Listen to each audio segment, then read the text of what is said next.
जिंदगी में यूं ज्यादा अच्छे बने रहना हमारे जीवन को बर्बाद कर सकता है।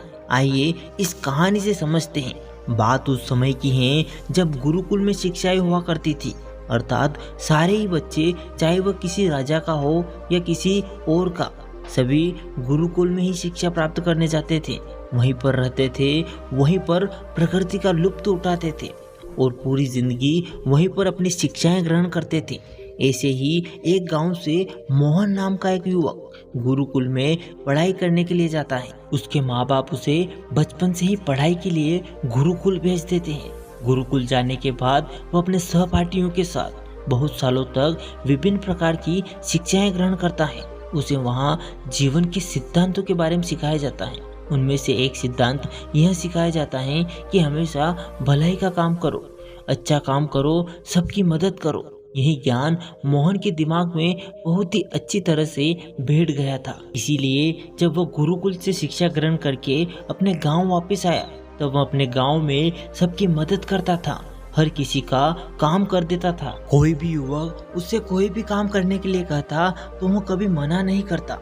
लेकिन जैसे जैसे समय बीतता गया, एक दिन की बात है जब वह गांव से कहीं बाहर जा रहा था, तभी उसने अपने कानों से सुना कि गांव के कुछ युवक उसका मजाक बना रहे हैं और सब कह रहे हैं कि वह तो बस फायदा उठाने के लिए हैं, उसके तो मजे लो, उससे तो बस अपने काम निकलवाओ।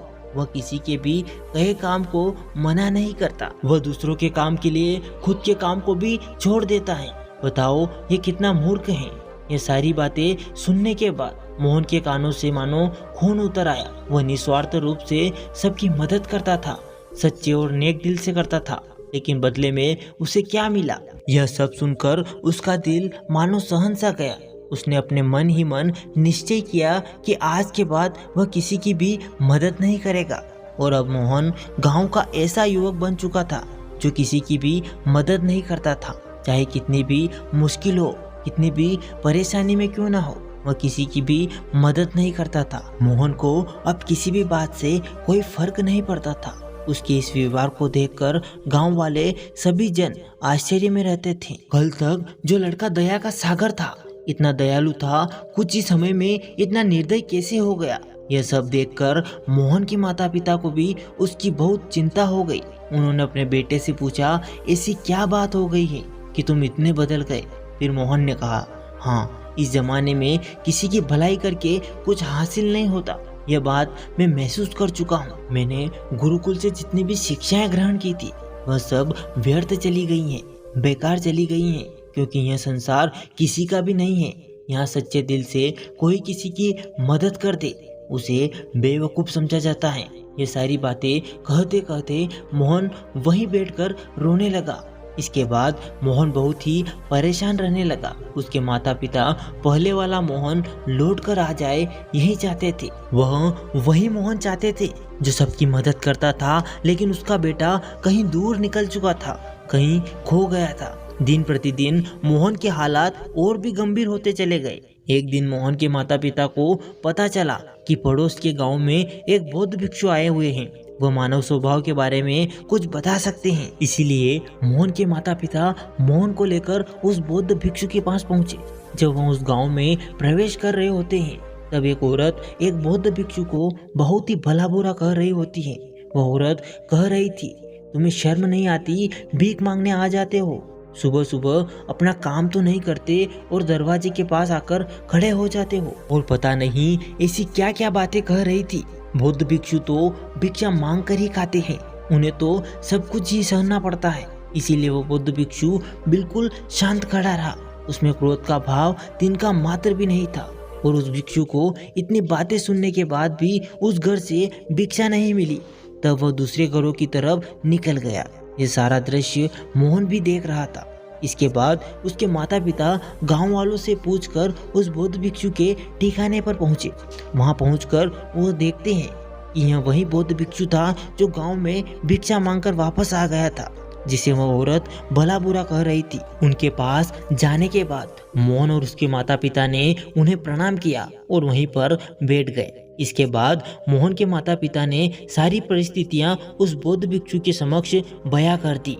उन्होंने बेटे का जिक्र करते हुए कहा कि यह हमारा बेटा पहले दयालु और सहनशील हुआ करता था, सबकी मदद करता था, लेकिन अचानक पता नहीं इसके जीवन में क्या हो गया, अब यह किसी की भी मदद नहीं करता। इसके सामने अगर कोई व्यक्ति मर भी क्यों नहीं रहा हो, उसे यह पानी तक ना पिलाए, ऐसा स्वभाव हो गया है। हम यह समझ नहीं पा रहे हैं कि यह बदलाव अचानक से हुआ तो कैसे हुआ। इससे पहले कि बौद्ध भिक्षु कोई जवाब देता, वो औरत जो उस गांव में भिक्षु को भला बुरा कह रही थी, वो अपने बेटे को लेकर वहीं पर पहुंच गई और हाथ जोड़कर उस भिक्षु से प्रार्थना करने लगी कि मेरा बेटा बहुत ही बीमार है, अचानक इसकी तबीयत बहुत खराब हो गई है और गांव के कुछ लोगों ने बताया कि आप ही इसका उपचार कर सकते हो, कृपया मेरे बेटे को बचा लीजिए। ये सुनकर तुरंत वो बौद्ध भिक्षु उसके उपचार में लग गया। औषधि देने के कुछ ही देर बाद वो बच्चा एकदम स्वस्थ हो जाता है। ये सब देखकर वो औरत उस भिक्षु को कुछ भेंट देकर प्रणाम करके वापस चली जाती है। ये सारा दृश्य मोहन भी देख रहा था। मोहन के मन में एक प्रश्न उठ रहा था और जब वह अपने सवाल का कोई जवाब नहीं ढूंढ पाया तो उसने उस बौद्ध भिक्षु से पूछा, शायद आपने पहचाना नहीं, यह वही औरत थी जो आपको भला बुरा कह रही थी, जो गांव में आपको भिक्षा देने से मना कर रही थी। शायद आपने उसे पहचानने में चूक कर दी है, नहीं तो आप उसकी मदद करते ही नहीं। मोहन की यह बातें सुन बौद्ध भिक्षु मुस्कुराने लगे और कहते हैं, दूसरों का अच्छा करने में कुछ अवस्था में दुख प्राप्त होता है, लेकिन अगर तुम कर्मों का सिद्धांत समझ लेते हो तो अच्छाई और बुराई, इनके सारे भेद तुम्हारे सामने उजागर हो जाएंगे। मैं भली भांति जानता था कि ये वही औरत है, लेकिन मैंने बिना किसी ईर्ष्या का भाव रखते हुए वही किया जो मेरा कर्तव्य था। इसमें आप किसी की भलाई और अच्छाई बिना किसी लालच के करते हो, बिना किसी बदले के करते हो, वही तुम्हारी अच्छाई होती है। लेकिन अक्सर हम लोग किसी की मदद करते हैं तो हमारे मन में यही भावना बन जाती है कि बदले में वह इंसान भी हमारी मदद करे, लेकिन जरूरत पड़ने पर अगर वह व्यक्ति हमारी मदद नहीं करता तो हमें दुख पहुंचता है। इसलिए किसी भी इंसान के साथ बिना कुछ पाने के भाव से उसकी मदद करो और उतना ही भला करो जितना कि तुम्हारा सामर्थ्य हो, यानी कि आपके आर्थिक और मानसिक क्षमता के हिसाब से किसी भी व्यक्ति की मदद करो, ताकि कल को वो इंसान आपके साथ बुरा व्यवहार भी करे तो तुम्हें उसका खेद ना हो, उसका पश्चाताप ना हो कि मैंने तो इसके लिए इतना कुछ किया था और यह अब मेरे साथ ऐसा व्यवहार कर रहा है। इसलिए किसी का बस इतना ही भला करो जिससे तुम आहत ना हो। दूसरी बात, किसी दूसरे परिवार के झगड़े के बीच कभी मत पड़ना। अगर कोई पति पत्नी आपस में लड़ रहे हैं और वह पति अपनी पत्नी को पीट रहा है तो तुम उसे बचाने के लिए पहुंच जाते हो कि भाई तुम औरत को क्यों पीट रहे हो, तो ऐसा करना तुमको संकट में डाल सकता है, क्योंकि वही जिसकी तुम मदद करने गए हो वह यह भी कह सकती हैं ये हमारे आपस की बात है, तुम्हें इससे क्या लेना देना, और इसका तुम्हारे पास कोई जवाब नहीं होगा। इसीलिए दूसरों के झगड़ों में कभी टांग मत अड़ाना।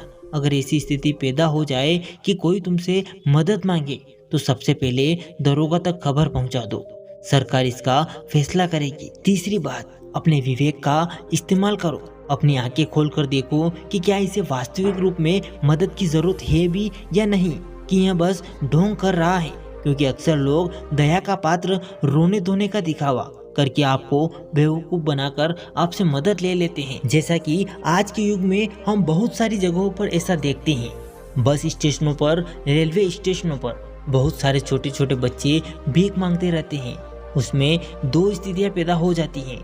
अगर आप उन्हें भीख देते हैं तो आप भीख मांगने को बढ़ावा देते हैं, और अगर आप भीख नहीं देते हो तो वो बच्चा शायद आज खाना भी ना खा पाए।